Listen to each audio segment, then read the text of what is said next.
नमस्कार दोस्तों, वैदिक मंथन चैनल में आपका स्वागत। आइए एक डिबेट और सुनते हैं सांजनी सर का।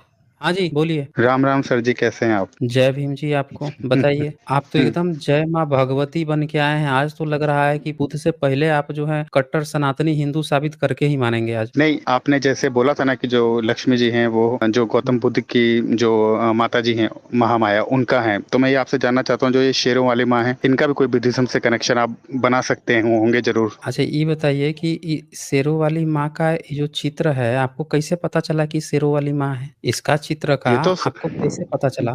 ये तो सर लोग कहते हैं कि जो राजा रवि वर्मन है उनकी वो थी, ये मतलब उन्हीं ने ही सारे कुछ बनाए हैं। तो उन्होंने बनाया है, तो एक बात बताइए कि साड़ी ब्लाउज पहनना ये ड्रेस कोड भारत में कब आया है? अब सर ये तो कहना मुश्किल है ना, क्योंकि जो हम सिंधु घाटी सभ्यता में देखते हैं वहां भी महिलाएं ये धोती साड़ी तो पहने वहां भी मिली हैं। एक भी जी। कोई महिला मिली हो साड़ी पहने हुए तो आप बता दीजिए। साड़ी पहनेगी तो धोती क्यों पहनेगी भाई? धोती? सिंधु अरे सर घाटी ये देखिए सभ्यता। ना, जो आप बता दीजिए कहाँ पे मिली है सिंधु घाटी में? सिंधु दिल्ली के जो घाटी नेशनल म्यूजियम में। ओके सर, आप बोलिए। में हम अभी सर्च कर लेते हैं ना। सर आप क्या कहना चाहते हैं, जो बुद्धिज्म है वहां से ये साड़ी पहनने की ये कला आई है भारतीय इंडियन वुमेन में? हम ओपन कर देते हैं ना, सब लोग देख के बता देंगे भाई कहाँ पे साड़ी पहने हुए कौन सी महिला मिली है। कि इसमें क्या ये महिला जो है, ये तो इंडस वैली का है, इसको डांसिंग गर्ल, क्या ये साड़ी पहनी हुई है? बताइए।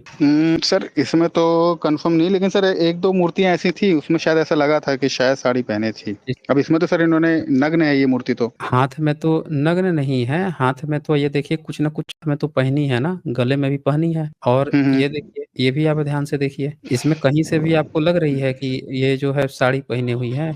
ये देखिए आप इस मूर्ति को, एक हाथ में नहीं सर ये प्रॉपर। तो। ये देखिए, ये हम्म। मिला है। क्या ये साड़ी पहने हुए हैं सब, कोई भी महिला? बताइए। सर इनमें तो नहीं दिख रहा है, लेकिन चलिए छोड़िए, जाने दीजिए। आप क्या कहना चाहते हैं ये बताइए। हम ये कहना चाहते हैं कि जितने भी पुराने ऐतिहासिक मूर्तियां मिली हैं, उसमें से किसी भी मूर्ति ने साड़ी ब्लाउज नहीं पहना है। लेकिन ये जो पिक आप दिखा रहे हैं शेरों वाली का, ये साड़ी ब्लाउज पहनी है। तो क्या ये देवी जी अंग्रेजों के समय में आई हैं? मैं ये पूछना चाहता हूँ। सर अब देखिए, सारे जो ये जो देवी देवताओं की जो तस्वीरें हैं सर, ये तो राजा रवि वर्मन के द्वारा ही बनाई गई है, लेकिन हम ये नहीं कह सकते कि अब इनकी उत्पत्ति कहाँ से हुई है। रवि वर्मा को क्या उनको कोई सपना वगैरह आया था क्या, कि वो रात में उनको पता चल गया कि यार भारत में इतने उनसे पहले मूर्तियां बनी, किसी को सपना ही ऐसा नहीं आया साड़ी ब्लाउज पहनाने का? और रवि वर्मा को 1895 में रातों रात सपना आ गया, उन्होंने ऐसे कपड़े पहना दिए। जैसे मुगल सल्तनत में, मुगलिया कालखंड में जब पुराण लिखे गए, रामायण लिखा गया, तो मुगलों का चित्र आ गया, मलेच्छों का आ गया, अकबर का आ गया, अल्लाह उपनिषद लिख मारा इन्होंने, और तोप का जिक्र कर दिया वाल्मीकि रामायण में। तो जो जिस कालखंड में लिखा जाता है उसका तो उसमें ट्रेस आ ही जाता है। लेकिन मुगल काल में भी साड़ी ब्लाउज का जिक्र नहीं आया है, तो साड़ी ब्लाउज का जिक्र अचानक से अंग्रेजों के कालखंड में आता है, बुद्धिस्ट काल में भी नहीं मिलता है। ये तो कब आया है फिर? ये बताइए आप हमें। अब ये तो सर आप ही बता सकते हैं, हम तो सर इतने बड़े रिसर्चर हैं नहीं सर, आप ही ज्यादा जानकारी रखते होंगे। तो आप फिर कैसे साबित करेंगे कि बुद्ध से पहले आपके देवी देवता थे? इससे तो ये साबित होगा ना कि आपने अंग्रेजों के समय में आपने ये सारी चीजें क्रिएट की हैं। सर मैंने कहीं पे देखा था, एक चैनल पे मैंने देखा था, तो उन्होंने दिखाया था मेरे को कि जो दूसरी तीसरी शताब्दी से पहले कोई बलराम की शायद मूर्ति दिखाई थी उन्होंने। ये कनिष्क के काल से पहले की मूर्ति थी जो कि भगवान गौतम बुद्ध की बनी थी। भाई कृष्ण बलराम की मूर्ति उन्होंने दिखा दी? ये कृष्ण नहीं, ओनली बलराम। ओनली बलराम की थी, ओनली बलराम की मूर्ति थी वो, कृष्ण अच्छा की अच्छा, नहीं थी। बलराम की मूर्ति हम लोग भी जरा आप शेयर कर देते तो जरा हम लोग सर्च करके निकाल लेते हैं सर वो बलराम मैंने स्क्रीनशॉट स्टैचू। लिया था, लेकिन वो है नहीं अभी मेरे पास में। ठीक है, यही था ना ये जो इन लोगों ने रेडिट के माध्यम से फर्जी और फेक शेयर किया हुआ है? ये तो सर ऐसा लग रहा है कि किसी गुफाओं पे लिखा हुआ है, लेकिन वो एक सर साबुत मूर्ति थी, तो शायद ये तो शायद गुफाओं पे कुछ बनाए हुए चित्र नहीं, ये नहीं सर, वो तो ओरिजिनल जैसे कोई मूर्ति होती है वैसी कोई मूर्ति थी वो। अरे इसमें कुछ और लिखा है, और ये तीन चित्र जो है इसका कृष्ण बलराम सुभद्रा से कोई लेना देना नहीं है। और इन लोगों ने भी इसको कृष्णा बलराम और मध्य प्रदेश में दिखा रखा है। यहाँ पे कुछ और लिखा हुआ है, पाली पाकित में लिखा हुआ है। तो आपके जो ग्रुप वाले हैं या आपके जितने भी जो भाई लोग हैं कट्टर हिंदू सनातनी बने घूम रहे हैं, वो तो किसी भी मूर्ति को देख के तुरंत उसमें खोज लेते हैं राम कृष्ण बलराम और सुभद्रा खोज लेते हैं, और लिखा कुछ और पाली पाकित में, जो लिपि इनको आज तक पता ही नहीं चली। इनको अंग्रेज आके बता के गए थे कि देखो ये बुद्धिस्ट की लिपि थी उसमें। तो आप एक बार शेयर कर दीजिए ना, हमने तो अभी शेयर किया तो बलराम में ये मिल गया, बलरामा स्टेचू में ये मिल गया। अब और कोई आपका हो तो फिर बता दीजिए, हम लोग भी जरा देख लें कि भाई कौन सा बलराम मिल गया है आपको। एक और तो बलराम पे सर्च करने पर एक और आ रहा है, उसको भी हम लोग जरा देख लेते हैं। तो हाँ, सर आपने तो ये खुद कहा था कि बुद्धिज्म भारत में 16वीं शताब्दी तक रहा ऐसा, उसमें तो फिर क्यों नहीं पढ़ी गई? पढ़ी गई। अरे भाई तो 16वीं अंग्रेजों के समय तक थोड़े था भाई, अंग्रेजों के समय में थोड़े था। ये भी तो आप देखिए ओके। ना, ये देखिए, ये इसको आपने बलराम घोषित कर रखा है 150 और 200, ये लिखा है ना बलरामा, एशिया इंडिया उत्तर प्रदेश मथुरा में आपने इसको बलराम शायद यही थी शायद, हाँ ये- यही थी। अच्छा, तो ये हम्म। बलराम का जनेऊ कहाँ है? नहीं तो ये तो सर 22 साल या 23 साल पहले की है ना, गौतम तो बुद्ध से 22 शायद पहले की मूर्ति है। कहाँ 150 200, ये देखिए क्या लिखा है, Krishna older brother Balarama is the embodiment of princely virtues. भाई ये 7 हेडेड serpent हुड, ये कहाँ, एक मिनट, सरपेंट अनंता हुम विष्णु स्लीप्स। अच्छा जी, इसमें कहाँ लिखा हुआ है ये कि बुद्ध से पहले की मूर्ति है? ये देखिए सर 150 डेट 150 200, ये दूसरी सदी की है भाई, बुद्ध के पहले की नहीं है, दूसरी तीसरी सैंड स्टोन। और ये भी क्रेडिट सोर्स नहीं है, ये इससे भी हो सकता है कि नया हो। इसमें जनेऊ कहाँ है ये बताइए ना आप हमें। अगर ये आपके बलराम की मूर्ति है और ऊपर जो है ये सांप है, तो आपके ब्लॉग वालों ने इसको बलराम घोषित कर दिया, तो भाई बलराम होंगे तो इनका तो यज्ञ हवन करके इनको जनेऊ पहनाया गया होता ना ये। इनके भी कान देखें लंबे लंबे हैं, बलराम के कान अगर लंबे लंबे होते हैं तो जितनी मूर्तियां बनी है, टीवी सीरियल बना है, उसमें क्यों नहीं कान लंबे किए हैं? और उससे भी बड़ी बात, ये आपके बलराम के सर के ऊपर यहाँ पे कोई है, किसी का मुंह सर है जो डिम कर दिया गया है, ये भी देख लीजिए, सर जो है डिम कर दिया गया है, ऊपर भी कोई बैठा हुआ है सर के ऊपर। तो ये तो कहीं से नहीं लग रहे हैं कि आपके कोई बलराम है। और सांप, पीछे सांप की मुद्रा, तो ये बुद्धिज्म की शिल्प कला है, पीछे नाग का होना। तो तो सर आप ये कहना चाहते हैं? लोग हमेशा हम्म, ही, जो धर्म ग्रंथ में शिल्प कला करने पर नरक की बात की गई है, हमेशा आप लोग वही स्टेचू या वही चीज क्यों दिखाते हैं जो आपकी नहीं होती है? तो सर आप एक चीज बताइए, मैंने आपसे कहा सर राम राम, सर आप कहते हैं कि जो बोधिसत्व राम है वो राम है, फिर आपने क्यों नहीं बोला राम राम, ये बताइए। तो बुद्धिज्म में राम और वासुदेव को पूजा पाठ करने की थोड़े कहा गया है कि आप उनकी मूर्ति बना लो, बना के मंदिर बना के घंटा बजाते रहो। उनके हम बोधिसत्व है, एक कहानी है। स्कूल में गया है पढ़ने के लिए, तो बच्चा गया है तो उसको मोरालिटी सिखाई जा रही है कि आपके घर में अगर कभी कलह हो, क्लेश हो, तो पिता की बात माननी चाहिए। देखो बोधिसत्व राम जो है, उसके पिता उससे कह दिए थे कि जंगल में चले जाओ, तो जंगल में चला गया।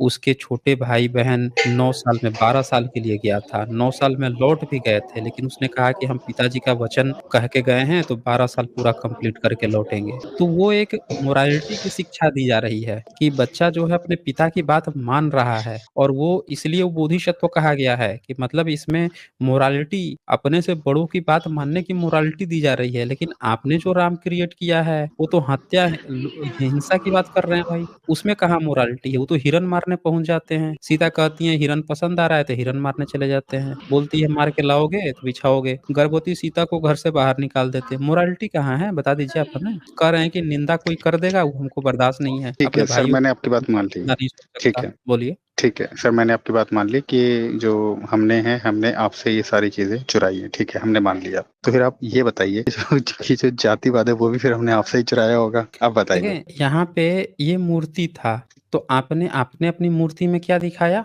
आपने अपनी मूर्ति में दिखाया कि आप जनेऊ पहना दिए ना उसमें। कहने का मतलब ये है कि आपने चीजें तो चुराई हैं, लेकिन किस तरह से चुराई हैं, एक एग्जाम्पल देखिए। आपने, एक होता है ना कॉपी पेस्ट करना, आप बताइए, जितने बुद्ध की मूर्ति में तो कभी फूल माला गहने से तो नहीं लादा जाता, आप तो सारी मूर्तियों को फूल माला गहने से लाद देते हो। तो आपने बुद्ध की मूर्ति अगर ले ली है, कॉपी ऑक्युपाई कर ली है, तो इसका मतलब ये थोड़ा हुआ कि आपने चीज़ उसको रखा है, आपने अपना भी तो उसमें कुछ डाला है ना। आपने क्या डाला? पूरा फूल बत्ती से उसको पोत देते हो, किसी को चेहरा भी क्लियर नहीं देखने देते हो उसका, कि आपकी पोल पट्टी खुल जाएगी।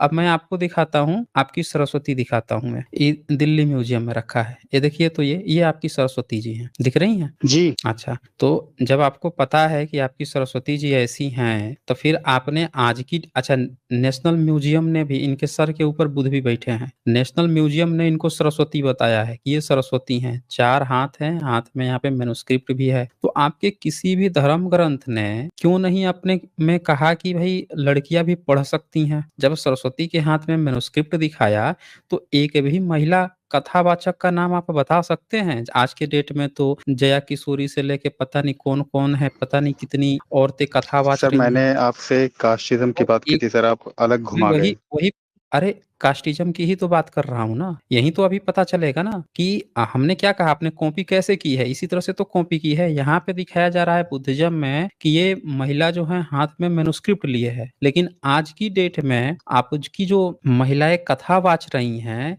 तो अंग्रेज़ों के समय में एक भी महिला का नाम बता सकते हैं कि कथा वाचती थी? आपने कैसे कॉपी किया? जैसे आपको बुद्धिज़्म की शिल्पकला मिली, आप अपनी बच्चियों को पढ़ाना शुरू कर दिए। तो बीच में काहे आपने कॉपी किया था तो क्यों नहीं पढ़ाएँ? क्यों 6 साल, 8 साल में शादी करा देते थे? क्यों उनको पढ़ने से रोक देते थे? पति की सेवा करना ही क्यों क आपने उनका अल्टीमेट काम बना रखा था? बताइए। ये बताइए, तो सर आपने कॉपी किया, ये मूर्ति है, ठीक है? अब ये देखिए आपने कॉपी करके ये क्या इन्होंने साड़ी पहनी है? साड़ी ब्लाउज़ पहना है इन्होंने? नहीं, नहीं पहना है। तो आपने कैसी मूर्ति बनाई है? हम दिखाते हैं। आपने इनको अंग्रेज़ों के समय में कैसे कॉपी किया? सब लोग एक बार देख लें ना कि आपने कॉपी किया भी है तो किस तरह से कॉपी किया है। ये किया आपने, ये सरस्वती बना दी आपने स्क्रीन पे, दिख रहा है? ठीक तो है ना, यही मान लेते हैं कि भई आपकी ही उनकी है तो कोई बात नहीं, तो फिर विरोध क्यों करते हैं सर आप? हम विरोध थोड़े कर रहे हैं, हम तो मूल चीज़ बता रहे हैं ना कि हमारा जो मूल कल्चर था वो मूल कल्चर होना चाहिए। आप बता दीजिए कि जब आपने कॉपी कर लिया, अब आप कह रहे हो कि ये सरस्वती, तो भारत के इतिहास से जो मूर्तियाँ मिल रही है फिर उसको नेशनल संग्रहालय जो है उसको क्यों सरस्वती बता रहा है? आपकी अगर ये है तो आपकी मूर्तियाँ ऐसी इतिहास में मिलनी चाहिए थी ना। ये साड़ी में, ब्लाउज़ में मिल रही हैं, अब पुरानी मूर्ति में कोई साड़ी ब्लाउज़ नहीं पहना हुआ है। तो आप पुराने फिर कैसे हुए बुद्ध से या बुद्धिज़्म से? ये तो बताइए आप फिर। आपके तो नया नवेले हो गए ना, कपड़े नवीन पहने हुए हैं, आपने नया-नया अपना देवी-देवता बना लिया खुद को। हुँ? सर देखिए, जो गौतम बुद्ध हैं वो हमारे विष्णु के 9वें अवतार हैं, लेकिन आप लोग उनको अलग करना चाहते हो हमसे, ऐसा हो नहीं सकता। अरे भाई, ये जो आप क्लेम किए हैं, ये फिर एक और क्लेम कर दिए। पहले इसका तो सबूत दिखा दीजिए ना कि आपका कोई भी देवी-देवता जो हैं या विष्णु ही हैं, जो अभी आपने अवतार बता दिया, वो बुद्ध से पहले थे। कोई एक सिंगल सबूत तो दिखाइए ना। जब तक आप कोई सबूत नहीं दिखाएँगे, कैसे पता चलेगा भाई कि ये चीज़ें आपकी हैं? आप हर एक चीज़ जो है, आपके जितने देवी-देवता हैं, इससे ये पता चलता है कि अंग्रेज़ जब भारत में खुदाई कर रहे थे, जितनी मूर्तियाँ निकल रही थी, आप क्या किए, उन मूर्तियों को देख के अंग्रेजों ने जो ड्रेस कोड भारत में चलाया कि औरतें साड़ी ब्लाउज पहनेंगी, क्योंकि आपने तो ब्लाउज पहनने से ही मना करा दिया था। कमर से ऊपर तो लड़कियों को केरल में आपने क्या कर रखा था, पहनने ही नहीं देते थे। तो अंग्रेजों ने जब ड्रेस कोड लागू किया तो आपने क्या किया, जितनी देवी की चित्र बनाई उनको भी आपने वही कपड़े पहना दिए। अच्छा, देवी बनाने का आइडिया कहाँ से आया? तो अंग्रेज खुदाई करते थे, जितनी शिल्प कला मिलती थी, आप बैठ के उसका चित्रकारी करके अपना देवी-देवता घोषित कर रहे थे। वो सब विदेश में लेके जा रहा था मूर्ति को। और आप यहाँ पे बैठ के उसकी एक डुप्लीकेट कॉपी बना रहे थे, या डुप्लीकेट कॉपी बना के आपने उसको देवी-देवता घोषित कर लिया, ये क्यों ना मान लिया जाए? बोलिए? हाँ, हुँ। तो आप सर ये तो मानते हैं ना कि हमारी ही वजह से ये मतलब जो बुद्धिज़्म है वो इंडिया में बच गया, ये तो आप मानते हैं ना, भले ही हमने कॉपी किया, कोई बात नहीं। अरे भाई, आपकी वजह से नहीं बचा है। ये देखिए, मैं आपको दिखाता हूँ ना आपने क्या किया है दरअसल। आप लोगों ने इस देश को सिर्फ़ बर्बाद किया होता तो एक अलग बात थी। आपने पूरी तरह से ना लूट लिया।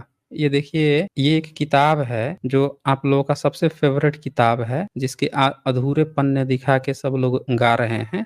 हम आज पूरा पन्ना दिखा देते हैं। ये किताब है चान खून सैन का, जिसकी किताब देख के आप लोग बुद्धा को दिन रात गलियाते रहते हैं, आधी अधूरी बात दिखा के। सबसे ऊपर लिखा है शब्बा दानम धम्म दानम, समझ रहे हैं ना? ये लिखा है scenes and relics in Buddhism. और इसने अपनी पब्लिश्ड की है ये जो किताब, इसके प्रीफेस में ही ये जो दूसरा पेज है, ये पढ़िए ये क्या लिखा है इसने। ये तो इंग्लिश में है, आप पढ़िए। तो सर इंग्लिश में यहाँ आप पे पढ़िए। ये देखिए क्या लिखा है ये, द मुस्लिम ईदर डिस्ट्रॉयड और vandalised the Buddha images but left हाँ द देखा सर, मुस्लिमों स्तूपाज। ने किया, हमने नहीं किया, मुस्लिमों ने किया है। आप पूरी बात सुन लीजिए। But left the stupas alone knowing that they were burial ground. उन्होंने जो मूर्तियां थी या जो वो मतलब जो भी डिस्ट्रॉय कर सकते थे मुस्लिम वो तो किए हैं, लेकिन जितने स्तूप थे भारत के उसको उन्होंने छोड़ दिया कि अरे ये तो कब्र की चीज है, इसका क्या करना है, छोड़ो इसको।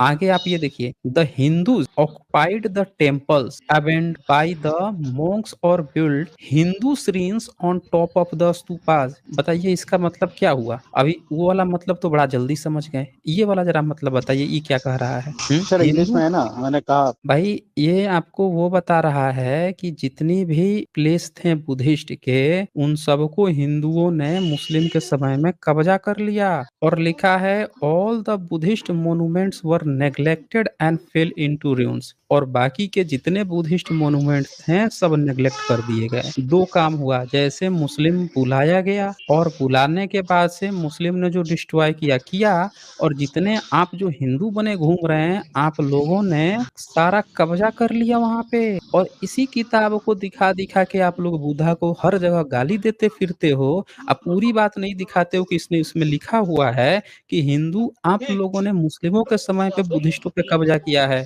उनके सारे प्लेस पे कब्जा किया है, आपका कुछ नहीं था यहाँ पे। आप इनकी ही मूर्तियों को दिखा के आप बता रहे हो कि ये हमारे देवी देवता हैं, ये बात यहाँ से साबित हो रही है। बोलिए। ठीक है सर, ये आपकी बात, सारी बात मान ली, लेकिन आप ये बताइए कि अगर आप बुद्धिज्म में इंडिया को कन्वर्ट कर देंगे तो फिर सर यहाँ के लोग भी तो फिर चाइना वालों की तरह वो खाएंगे, बिजली वो बिल्ली मुर्गा ये सब, वो तो सभी कुछ खाते हैं। अच्छा एक बात बताइए कि आपने आपके यहाँ पे नहीं खाते हैं क्या? चाइना सर वाले क्या हमारे यहाँ तो खाते हैं ओनली क्या नहीं खाते हैं? चिकन और चाइना, हाँ चिकन क्या और खाते बकरा हैं? खाते हैं, चिकन और बकरा आपके यहाँ चिकन और बकरा मछली। खाते हैं, जानवर की टट्टी और मूत पीते हैं? उसको छोड़िए ना सर। भाई चाइना वाला तो जीव जंतु ही तो खाता होगा ना, आप तो जानवरों की टट्टी और सुसु जो होता है उसको उठा के उसको तो आप पवित्र मानते हैं। एक व्यक्ति तो अयोध्या गया, अपने को सेलिब्रिटी बता रहा था, और रास्ते में एक गाय चल रही थी, गोबर रास्ते में गई, रास्ते से गोबर उठा उठा के खाते चला गया, सेलिब्रिटी अपने को बता रहा था। तो ये बताइए कि इससे बड़ा, इससे खतरनाक काम क्या होगा भाई, कि जानवर की टट्टी और मूत तक आप लोग नहीं छोड़ते। और तो और आपने तो ये तक लिख रखा है कि भाई उसमें आप कितने भी जीव जंतु हैं उनको भी आपने नहीं छोड़ रखा है, चाहे वो गधी हो, चाहे ऊँटनी हो, भेड़ी हो, हथनी हो, सबके आपने सुसु पोटी खाने की बात कर रखी है। चरक संहिता में, सुश्रुत संहिता में। अब इससे ज्यादा कोई क्या खाएगा भाई, बता दीजिए आप हमें। तो सर चरक बोलिए। संहिता और बुद्ध, वो चरक संहिता और ये सब तो सर आपकी किताबें हैं ना, हमारी थोड़ी है। अरे भाई हमारी किताबें रहती तो ये बताइए संस्कृत में लिख के कब्जा करके सारे आयुर्वेद संस्थान में आप काहे बैठे हुए हैं? हमारी है तो छोड़िए ना, मंदिर सारे छोड़ दीजिए, उस वो छोड़ दीजिए, आयुर्वेद पूरा छोड़िए, हम देख लेंगे ना कि हमारा उसमें क्या है, हमारा क्या था और आपने उसमें क्या मिलाया, हम देख लेंगे अपना। छोड़िए तो सही, सर हर देखिए, जगह आप अगर हम कब्जा छोड़ करके देंगे तो बैठे सर हुए फिर हैं। अफगानिस्तान की तरह सर जैसे गौतम बुद्ध की मूर्ति तोड़ दी गई ऐसा हो सकता है, इसलिए अच्छा प्रोटेक्ट तो करने के लिए। अच्छा तो ये मुस्लिम जहां जहां छोड़ गए आपने तो सारा चीज कब्जा करके रखा हुआ है। अगर आप जो है काहे नहीं मुस्लिम चाइना में कब्जा कर लिए, काहे नहीं मुस्लिम जापान में कब्जा कर लिए, म्यांमार में काहे नहीं कब्जा कर लिए? वहां के मुस्लिम लोग क्यों रोते रहते हैं कि वो सब तो हमको तबाह कर देते हैं? म्यांमार से, चाइना से काहे मुस्लिम लोग नाराज रहते हैं, बताइए ना। तो मतलब सर आप ये चाहते हैं कि मतलब हम भी सर चाइना वालों की तरह बन जाएं, सब पे गुंडागर्दी करें। आपके लोग क्या कर रहे हैं भाई, कट्टर सनातनी बन के आप लोगों ने पूरे देश का माहौल नहीं खराब कर रखा है? अभी सर हम ये तो बता दीजिए, आप मुस्लिम पे आरोप लगाते हो कि मुस्लिम जो है ये करता है, मुस्लिम की संख्या बढ़ गई तो तबाही मचा देगा, ये कर देगा, वो कर देगा। बता दीजिए कौन सा वो काम जो उस पर आप आरोप लगाए हैं और वो काम आप लोग आज की डेट में नहीं कर रहे हैं, बता दीजिए आप हमें। दंगा फसाद से लेके, झूठी चीजें से लेके आए, और हर जगह पे जैसे आप उसको कहते हो कि अल्लाह अकबर का नारा लगाता है, आप हर जगह जय श्री राम का नारा लगा रहे हो। कौन सा ऐसा काम है जो उस पर आरोप लगाए हो और वो काम आप नहीं कर रहे हो, बता दो आप हमें। आप कहते तो हो कि सर वो हम ज्यादा बच्चे पैदा करो, आपके कई सारे नेता लोग और आपके कई सारे एक्टिविस्ट लोग चिल्ला चिल्ला कह रहे हैं कि भाई 10-10 बच्चे पैदा करो। तो सर कौन सा डेमोग्राफी ऐसा चेंज काम हो है रही जो है आप ना, नहीं करते? इसलिए। आप मॉब लिंचिंग किए हो, आप कहते हो कि वो सब मॉब लिंचिंग करते हैं काफिरों पे, आप भारत में मॉब लिंचिंग करके रखे हो। तो आप सर कहते ये हो तो कि वो सब डेमोग्राफिक। सुअर पे दंगा फसाद करता है, आप जो है गाय पर दंगा फसाद किए जो कि गलत निकला, और तो और भारत को सबसे बड़ा बीफ सप्लायर बना दिए। तो कौन सा ऐसा काम है जो आप लोग नहीं कर रहे हो, जो आरोप आपने उन पर लगाया है मुस्लिमों पे? मैं मुस्लिम का पक्षधर नहीं हूँ, कि भाई मुस्लिम अच्छा है और ये कर रहा वो कर रहा। मैं आपसे कह रहा हूँ कि जो काम आपने जो आरोप उस पे लगाए हैं कि वो बड़े कट्टर होते हैं, बड़े ये करते हैं, लोगों को मार देते हैं, मॉब लिंचिंग कर देते हैं, ज़्यादा बच्चे पैदा करते हैं, आतंकवादी होते हैं, और बता दीजिए इसमें से कौन-सा ऐसा काम है गुंडागर्दी, दंगा फसाद जो आप लोग आज के डेट में नहीं कर रहे हो? आप कहते हो कि वो जहाँ ज़्यादा संख्या में होते हैं उधर से किसी हिंदू को नहीं रहने देते, और आप लोग जाके उनकी गलियों में से घुस-घुस के उनके मस्जिदों पर जाके झंडा फहरा रहे हो, भगवा झंडा फहरा रहे हो। तो कौन से कर्म आपने त्याग दिए हैं, जो अब आप कहोगे कल को दूसरा कोई आके नहीं कहेगा कि आप ही सबसे बड़े आतंकवादी बन गए हो? आप भी तो वही काम कर रहे हो जो आरोप उस पर लगाए हो। बता दीजिए आप हमें। देखिए सर, हम गौतम बुद्ध की हम शिक्षाओं को मानते हैं, लेकिन सर हम जब धर्म पे नाश होता है तो फिर हम सर श्री कृष्ण की तरह भी हो जाते हैं। तो आप श्री कृष्ण की तरह हो जाते हैं, तो यहाँ पे जब ये बात आई है, ये जो खुंग-शान जो भी है जब ये किताब लिखा है तो साफ-साफ कह रहा है कि मुस्लिम्स 13वीं सदी में जब भारत में सब चीज़ डिस्ट्रॉय कर रहे थे, तब हिंदुओं ने सारे बुद्धिस्ट के श्रीन पे कब्जा कर लिया था। ये तो साफ-साफ लिख रहा है यहाँ पे। तो ये बताइए कि ये सर आपका कृष्ण, कौन सी सदी की बात हो रही है? अरे भाई ये 13वीं सदी की बात चल रही है ना, देखिए ना यहाँ पे ऊपर देखिए ना, ऊपर से चौथी line, after the Muslim conquest India during the 13th century AD Buddhism disappeared from this land of origin. और फिर नीचे यहाँ पे क्या लिखा है कि the Hindu occupied the temples abandoned by the monks और built Hindu shrines on the top of stupas. स्तूपा के ऊपर उन्होंने अपने हिंदू श्रीन बना दिए। सम्राट अशोक के जो 84,000 स्तूप थे, जितने भी स्तूप थे, आपके हर मंदिर के नीचे कह रहा है कि आपने जितने मंदिर बनवाए हैं, खड़ा किए हैं, वो बुद्धिस्ट के सारे अच्छे प्लेस थे, स्तूपा थे, उन्हीं के ऊपर आपने अपना मंदिर खड़ा कर दिया है। इसीलिए अभी सोमनाथ का मंदिर खुदा ही बुद्धिस्ट का नीचे से निकला वहां पे। तो आपका कौन-सा कृष्ण जगह था कि आपने सारा काम जो है बुद्धिज़्म पे ही किया, बुद्धिज़्म पे ही उनकी सारी चीज़ें पर कब्ज़ा किया। भई आपका मुस्लिम के प्रति आपका कृष्ण क्यों नहीं जगा? राम क्यों नहीं जगा?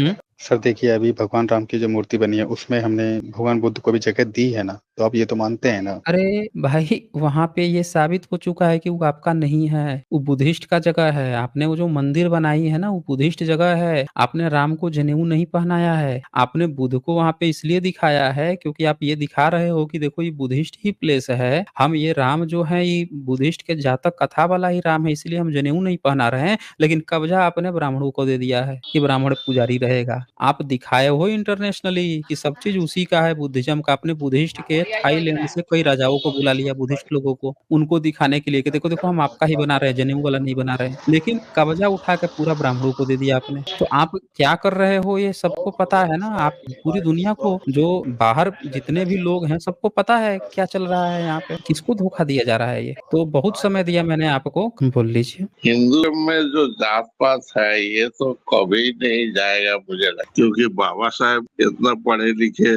विद्वान होके भी बहुत कोशिश किया था जात पात को हटाने के लिए। गांधी जी के साथ भी बहुत बार डिस्कस किया जात पात, गांधी जी भी माने नहीं और उनसे हुआ भी नहीं। लास्ट तक किया चले गए दूसरे धर्म में, बुद्ध धर्म में चला गया, चलो अच्छा है। तो मेरा कुछ सजेशन था हिंदू भाइयों के लिए, जो कि ब्राह्मणिकल सिस्टम में जो तरह अभी चले आ रहा है, जात पात खत्म करने का मेरे पास एक सजेशन है। मैं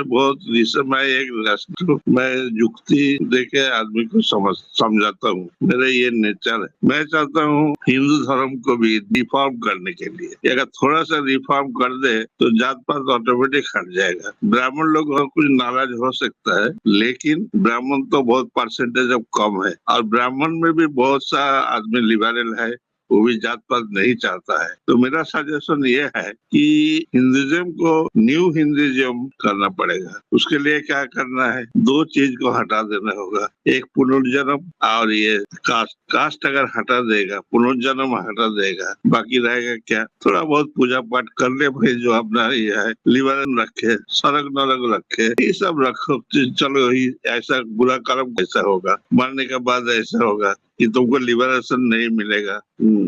तो मैं ऐसा कुछ सोचता हूँ, ऐसा कोई फिलोसोफर नहीं है रैशनल जो आके ऐसा करेगा। रैशनल एरिया, आप बुजुर्ग हैं, 70 इयर्स से ऊपर आपकी उम्र भी है, आपको लगता है कि गोबर खाने की जगह आप कहिएगा कि अब हम क्या करेंगे ना कि गाय को अभी चारा खा के आती है, खेतों में का चारा खाती है, अब हम क्या करेंगे खेत में का चारा लाएंगे, धो के अच्छे से खूब बढ़िया साफ सुथरा करके उसको खिलाएंगे, थोड़ा सा रोटी भी खिला देंगे, दूध भी खिला देंगे, और अब जो वो गोबर करेगी ना वो वाला गोबर और वो वाला मूत्र पिएंगे तो उससे हम सही हो जाएंगे। आपको लगता है इससे गोबर और गोमूत्र में बहुत फर्क पड़ जाएगा? कि उसका परसेंटेज तो बहुत कम है। जो गोबर खाता है गोबर खाते रहे, तो उसका उसका परसेंटेज कितना है? तो आप ये तो देखिए ना, भारत के लोग जो हैं अपने सभ्यता और कल्चर से जुड़े हुए हैं। जो भारत गोबर का खाएगा एससी वो एसटी बैकवर्ड में ओबीसी चला जाएगा। तो बैकवर्ड में चला जाएगा। तो अलबरूनी 11वीं सदी में आया था तो वो तो लिख के जा रहा है कि वैश्य और शूद्र के तो जीभ काट दी जाती थी वेद सुनने पर अगर पता चल जाए तो ये बताइए कि वैश्य और शूद्र की संख्या इस देश में 92-93% है। अब 92-93% जनसंख्या जब गैर वैदिक थी तो ये बताइए कि उसको आप हिंदू कैसे बना दोगे भाई? आप उसको हिंदू कैसे बना देंगे? रिफॉर्म नहीं, कभी जो ऐसे नहीं होता है। अब सुनिए मेरी बात को, भारत देश के जीन में ही बुद्धिज्म है और भारत देश का भला बुद्ध से ही हो सकता है। और आप कह रहे थे ना कि बाबा साहब दूसरे धर्म में चले गए, बाबा साहब दूसरे धर्म में नहीं गए, बाबा साहब ने घर वापसी की है, आपको भी घर वापसी ही करना पड़ेगा। आप ना आलू पर कितना भी मंत्र छिड़कते रहिए, कहिए कि नहीं नहीं हम ऐसा करते हैं, ये आलू है, आलू पर मंत्र छिड़क देंगे या बोल देंगे चिकन है तो चिकन हो जाएगा, चिकन पे मंत्र छिड़क देंगे या कह देंगे आलू है तो आलू नहीं होने वाला है। जो जिस नहीं चीज सर, में है उसको जिसको आपको एक्सेप्ट बुद्धिज्म में करना जाना होगा। होगा जाएगा। नहीं, बुद्धिज्म में जाना क्या होगा, आप हैं ही बाय डिफॉल्ट बुद्धिस्ट, आप बाय डिफॉल्ट बुद्धिस्ट हैं, कह दीजिए कि नहीं है। ये देखिए ये किताब है, ये देखिए बाई चान खून सैन की किताब है, श्रीन्स एंड रिलिक्स ऑफ बुद्धिज्म। और ये बंदा क्या लिखता है, ये देखिए, ये पेज नंबर 4 पे दिख रहा है आपको स्क्रीन पे, इसमें ये ऊपर से तीसरी चौथी लाइन पढ़िए। Share of the lyrics. After the Muslim conquered India during the 13th century AD, 13वीं सदी में जब मुस्लिम यहाँ पे कंकर्ड करते हैं, यहाँ पे जीतते हैं, घुसते हैं, Buddhism disappeared from its land of origin. Buddhism तब डिसअपीयर्ड हुआ। आप बताइए कि मुस्लिम घुसा भारत में तो हिंदू का है, अगर हिंदू था तो हिंदू भी तो डिसअपीयर होना चाहिए था। बोलिए कौन डिसअपीयर हुआ? बुद्धिज्म। अगर हिंदू था 13वीं सदी तक भी अगर आप हिंदू होते हैं तो हिंदू को ना डिसअपीयर होना चाहिए था। ये क्या लिख रहा है? Buddhism land of in. Buddhism खत्म हो गया।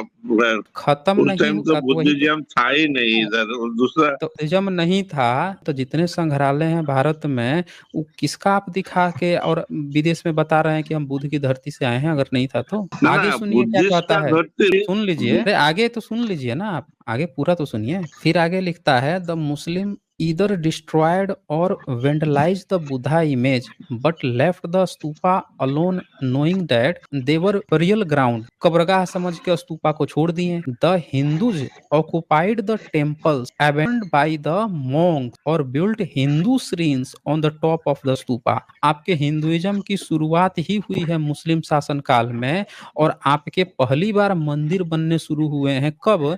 जो बुद्धिस्ट के स्तूप थे उसके ऊपर। ये अपने रिसर्च पेपर में लिख रहा है और तब लिखता है all the Buddhist monuments were neglected and fail into ruins। आज जो भारत का जिसको आप हिंदू बना के घूम रहे हैं वो क्या कहता है? राम जी हमारे पुराने हैं, कृष्ण जी पुराने हैं। वो पुराना पुराना खोजता है, नया थोड़े खोज रहा है कि आप उसमें रिफॉर्म कर रहे हैं। उसको हर चीज पुरानी पुरानी है। हाँ वो बोलिए। सब तो कहानी, सब काल्पनिक। काल्पनिक तो उसी तरह से आपका हिंदुइज्म भी काल्पनिक है ना। हम बोल रहे हैं कि जब आपके सामने गोल्ड रखा है और रोल गोल्ड रखा है, आप रोल गोल्ड क्यों लेंगे भाई जब गोल्ड आपके पास ऑप्शन है ही तो? हर तो धर्म आदि हो जो भी गया था धर्म बनता है, जब भी हम्म। कोई भी धर्म बनता है तो धर्म बनने के लिए उसकी एक धार्मिक किताब होती है। आप हिंदू बनाएंगे, धर्म कौन सा देंगे उनको? फिलोसफी कौन सा देंगे? आपका है क्या? ब्राह्मणिज्म की फिलोसफी है, भारत में बुद्धिज्म की है, जम की है, आप देंगे कौन सी फिलोसफी हिंदू को? फिलोसफी लाना होगा। तो फिर तो ला चुका। आप तो कब्र में पांव लटका के बैठे हुए हैं, कहाँ से लेके आएंगे नहीं, बताइए? तो इसको हाँ, तो तो फिर रिफॉर्म करना तो चाहिए, ये तो आप अमानविक है। अच्छा, आप एससी एसटी ओबीसी जनरल किस में आते हैं? किसी में नहीं सर, मैं बोल रहा हूँ, नहीं मैं आते तो ना? आपको पहले भी बोल चुका हूँ। चलिए चलिए, मैं आपको बताता हूँ। इनको शर्म आती है ना, बुजुर्ग हैं, सीनियर सिटीजन है, इनको शर्म आता है जाति बताने में। मैं आपको बताता हूँ, आप ही के जैसा ना एक व्यक्ति था,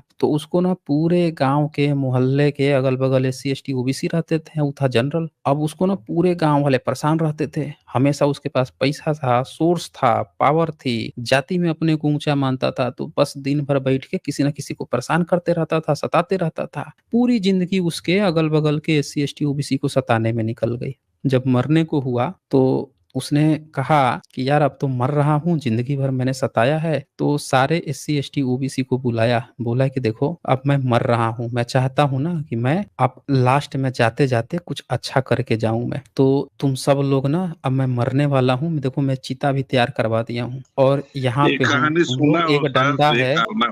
तो सुने हैं तो फिर से सुना देता हूँ ना, पब्लिक में बहुत लोग नहीं सुने होंगे। तो ये जो है ना डंडा है, इस डंडा को लेकर तुम लोग मुझे मारो। अगर आप डंडा से मुझे मार दोगे ना तो मुझे बहुत सांत्वना मिलेगी कि जिंदगी भर मैं तुम लोगों को सताया हूँ, आज जाते जाते मैंने अपने पापों का प्रायश्चित किया है, लो ये डंडा, मुझे मारो। तो सब डर रहे थे कि कैसे मारे, मर जाएगा, हम लोग पर आरोप लगेगा। कह रहे नहीं, तुम लोग जोर से मत मारो, बस धीरे धीरे सटा के ही मार दो, लेकिन कम से कम इतना तो फील मुझे दिलाओ कि मैं प्रायश्चित तो कर लूं। तो एससी एसटी ओबीसी ने सोचा, सब लोगों ने, कि यार बूढ़ा इतना रिक्वेस्ट कर रहा है, बहुत सताया है, चलो मारते हैं साले को, इसको। तो उन्होंने क्या किया, डंडा उठाया और धीरे धीरे उसको लगे मारने। तब तक उधर पुलिस बुला के बैठा हुआ था। पुलिस आई और सारे एससी एसटी ओबीसी को पकड़ ले गई। और क्यों, इसके पीछे भी एक कारण था। इन लोगों को हुआ क्या था, इनके खेतों में सारा जो है उसका बेटा फसल कटवा लिया था, फसल कटवा लिया था। तो ये सब नाराज थे, बोले थे कि हम तुमको पुलिस से पकड़वाएंगे, ये करेंगे वो करेंगे, सब एक साथ एकजुट हो रहे थे। तो बूढ़ा ने कहा, बेटा तूने कटवा लिया, कोई बात नहीं, रुक मैं इन लोगों का इंतजाम करता हूँ, मैं तो मरने के कब्रगाह पर बैठा हूँ। एक नाटक रचा और नाटक सबको जेल भेजवा दिया। आपका हाल वही है, कब्र में पांव लटका के बैठे हैं, सीनियर सिटीजन है। यहाँ पे बाबा साहब ऑलरेडी एक ऑप्शन दे के गए हैं और आप बोल रहे हैं कि आओ हिंदुओं, फिर से तुम लोग रिफॉर्म करो। फिर से ये आप जो है नया ब्राह्मण खड़ा कर रहे हैं। यही काम किया था मूल शंकर त्रिवेदी उर्फ दयानंद सरस्वती मैं ने आर्य खड़ा नहीं समाज कर खड़ा रहा हूँ, करके। जस्ट मैं सजेशन। अरे ठीक है, यही सजेशन आर्य समाज ने दिया कि अरे एससी एसटी ओबीसी हो, आओ मैं तुमको ना ब्राह्मण बनाता हूँ, शूद्र भी ब्राह्मण बन सकता है, कर्म से ब्राह्मण बनाऊंगा, आ जाओ आ जाओ। फिर यही काम किया था वो विवेकानंद ने, रामकृष्ण परमहंस ने, गायत्री परिवार ने, नया समाज ने, पुराना समाज ने, पता नहीं कितने समाज बनते गए, ब्रह्म समाज ने, ये सारे समाजों ने यही सारा काम किया, आज तक रिफॉर्म नहीं हुआ। अब ये एक नया एक कहानी यहाँ पे गढ़ के आए हैं। तो इसीलिए ऐसे किसी चक्कर में आप लोगों को नहीं पड़ना है दोस्तों। ठीक है रैशनल इंडिया जी, चलें। आज बस इतना ही, फिर मिलेंगे हम अगले डिबेट के साथ अगले वीडियो में। तब तक के लिए नमस्कार।